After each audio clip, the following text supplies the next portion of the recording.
악마가 찾아왔다. 내 몸은 마음에 든 적이 없어.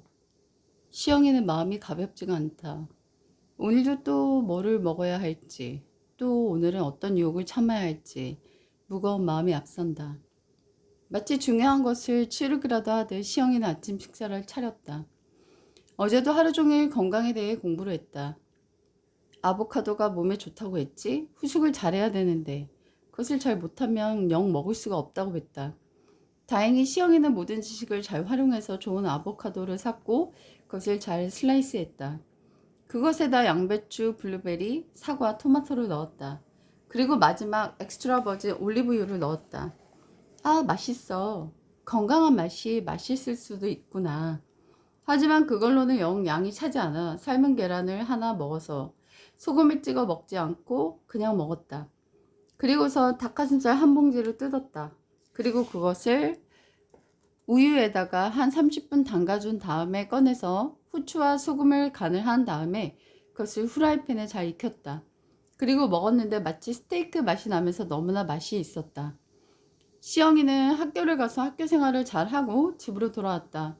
물론 7시간을 수업했지만 그렇게 지치는 마음은 없었다.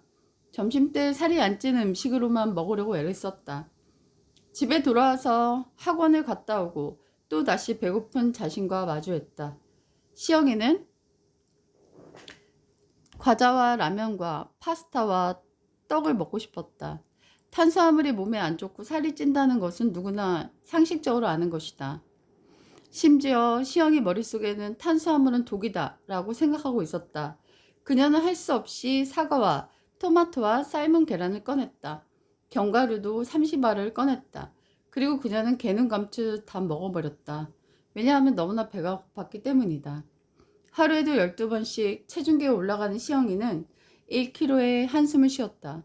미소를 지었다가 반복하곤 했다. 시영이는 이렇게 해서는 안 되겠다라는 생각이 들어 피곤하지만 밖으로 운동화를 하러 나갔다. 걷기가 좋다라는 것을 공부해서 알고 있었다. 숨차게 걷다가 뛰다가 반복하고 있었는데 정말 너무나 날씬한 여자가 지나갔다. 어떻게 저렇게 허리가 얇을 수가 있지? 어떻게 저렇게 길다란 다리를 가질 수가 있을까? 멋진 허벅지를 가진 날씬한 여자들의 몸매와 자신을 비교하고 있는 모습을 발견했다. 너도 한약 먹어. 미니도 한약 먹고 10kg 빼고 왔잖아. 너도 한약 먹어. 너도 가능해. 못할 게 뭐가 있어. 지방 흡입도 생각해보면 되잖아. 뭐 예뻐진다는데 그 정도도 못해? 다른 애들은 다 고백받는데 너만 고백받지 못하고 있잖아. 그거는 너의 통통한 몸매 때문이라고.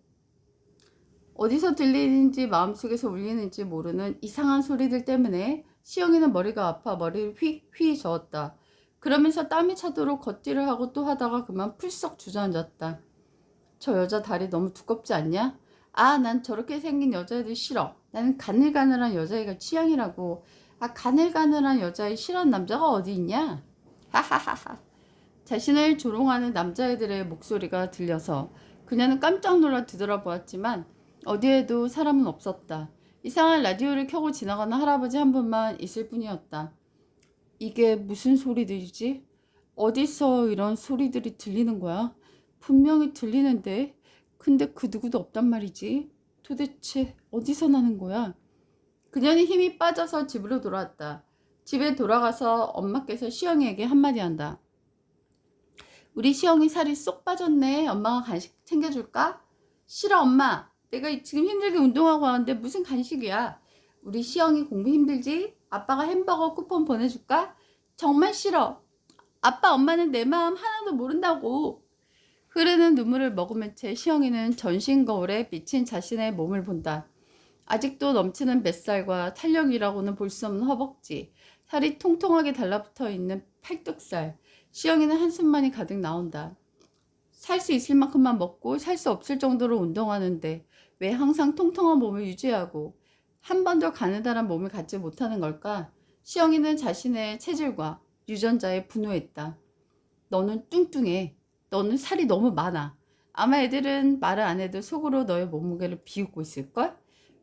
내 안에서 들리는 이상한 음성들 때문에 시영이는 정신이 피폐해지는 것을 느꼈다. 하루하루 버티는 것이 너무나 힘들다는 생각으로 학교 가는 버스에서 깜빡 잠이 들었다. 그때 갑자기 누군가 자신을 흔드는 걸 느꼈다. 정말 훈훈하게 생긴 남학생이었다. 여기 종점인데 안 내려요? 학교 지각할까 봐요. 그렇게 말하고 그 남학생은 빠르게 뛰어내려갔다. 시영이는 너무 놀라서 가방을 챙겨서 일어나는데 갑자기 예쁘게 접힌 쪽지가 땅에 똑 떨어졌다. 그쪽을 버스에서 한 달 전부터 보았어요. 너무 예쁘게 생겨서요. 제가 그쪽이 마음에 있나 봐요. 또 만나게 되면 저랑 한번 만나요. 신기하게도 늘 들리던 그 소리는 더 이상 들리지 않았다. 그리고 그 남학생이 해준 말이 마음속에서 무한 반복될 뿐이었다. 그쪽이 예쁘게 생겨서요. 그쪽이 예쁘게 생겨서요. 그쪽이 예쁘게 생겨서요. 아, 난 예쁘게 생긴 사람이었구나. 내가 뚱뚱해서 고백하지 않은 것이 아니었구나. 시영이는 더 이상 강박처럼 다이어트에 매이지 않았고 지나치게 운동에 몰입하며 삶을 살지 않게 되었다. 왜냐하면 시영이는 예쁘게 생긴 사람이었으니까.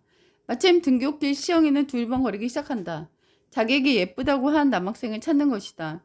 하루 이틀 3일 시영이는 남학생을 발견하지 못했다. 비로소 내면에서 들리는 안 듣게 되었는데 희망만 주고 그 남학생은 떠나간 걸까? 시영이는 여러 가지 생각의 탑을 쌓기를 하다가 하루 이틀 학교를 오고 갔다. 그러다 시영이는 비로소 그 남학생을 만났다. 오, 또 만났네? 그러네. 내가 또 만나면 이름을 물어보려고 했어. 너의 이름은 어떻게 돼? 나는 남시영이야. 너의 이름은? 나 서은식이야. 우리 이름도 텄는데 서로 친구로 지낼까? 좋아. 나는 이쁜 애들만 이름 물어본다. 오늘은 내가 연습 있어서 빨리 가야 돼서. 연습? 무슨 연습인데? 아, 나 사격부에서 연습하고 있어. 최고 가려고. 아, 시영이는 은식이와 마주친 이후부터 더 이상 내면의 소리가 들리지 않는 신기한 경험을 했다. 태어나서 한 번도 체중에 대해 자유로운 생각을 가진 적이 없었는데 그녀는 처음으로 마음이 편안함을 느끼는 시간을 누리는 것이 신기했다. 그리고 신기하다 못해 그 마음이 불안해졌다. 하지만 그의 평생 처음으로 누리는 이 자유함을 결코 놓치고 싶지는 않았다.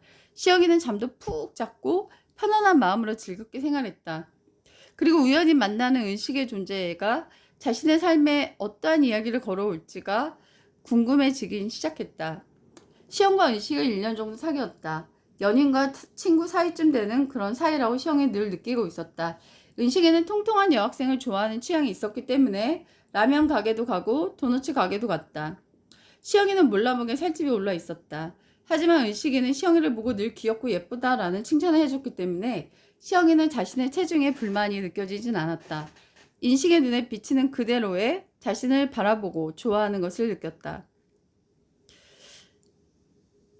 시영아, 나 최고 붙었어. 너무 멀리 가기 때문에 엄마가 이사 가자고 어제 얘기하셨어. 먼 곳이기 때문에 우린 더 이상 만나기 어려울 것 같다. 그럼 헤어지자는 뜻이야? 한 달에 한 번 만나볼 수도 있잖아. 너무 바쁠 것 같아서. 너도 너의 미래를 위해 투자하는 편이 낫지 않겠어? 그리고 너 요즘 살 많이 찐 거 알지? 이젠 통통이 아니라 뚱뚱해 보인다. 야, 너 헤어지면서 그게 무슨 말이야? 너 매너 없는 거 아니니? 아니, 뚱뚱하게 뭐 잘못이야? 뚱뚱해져도 예쁘기만 한데 뭐. 난 사실 마른 사람 별로야. 우리 가족 모두 멸치처럼 말라. 난 마른 사람 극도로 싫어하거든. 다행히 난 마르지 않으려고 노력해서 정상 체중이긴 하지만 그래도 난 통통한 사람들에게 좀 끌렸던 것 같아. 그런데 내가 너를 위해 한마디 해줄까? 그런 말 안 해줘도 돼. 헤어지는 마당에. 아니, 넌 이제 너무 뚱뚱해. 대부분의 남자들은 뚱뚱한 여자 싫어한다고. 너를 위해 하는 말이야. 야, 너 진짜 말 다 했어? 잘 먹고 잘 살아라. 똥보 시영아. 시영이는 은식에게 놀아난 듯한 묘한 묘멸감을 느꼈다. 그리고 또다시 예전에 들었던 그 음성들이 살아난 듯한 마음이 느껴졌다. 뚱보 시영아, 뚱보 시영아, 뚱보 시영아. 돌아가는 길 정말 늘씬한 여자가 지나간다. 자신이 저런 몸을 가질 수 있다면 무엇이든지 할 수 있을 것 같은 마음이 들었다. 악마가 찾아왔다의 한 절반 정도 읽어드린 것 같아요. 그 뒷이야기가 좀 많이 궁금하지 않으세요? 네. 정말 예쁜 시영아에서부터 뚱보 시영아로 바뀌기까지 자신의 자존감이란 없고 누군가의 말에 의해서 자신의 자존감이 천국과 지옥을 왔다 갔다 하는 사람의 이야기를 통해서 우리의 자존감의 근원은 어디이며 무엇으로 우리의 자존감에 탱크를 태워야 될지에 대해서 좀 고민해보는 이야기입니다. 여러분의 삶에 굉장히 도움이 될 수 있는 유익한 소설이라고 자부합니다. 북쿠크에 가셔서 네, 전세사기라는 소설로 찾아보시면 찾으실 수 있고요. 네이버에 전세사기 남이정이라고 치시면 네, 전자책, 종이책 다 마련되어 있습니다. 여러분 구독자로 독자로 만나주시기 바랄게요. 안녕히 계세요.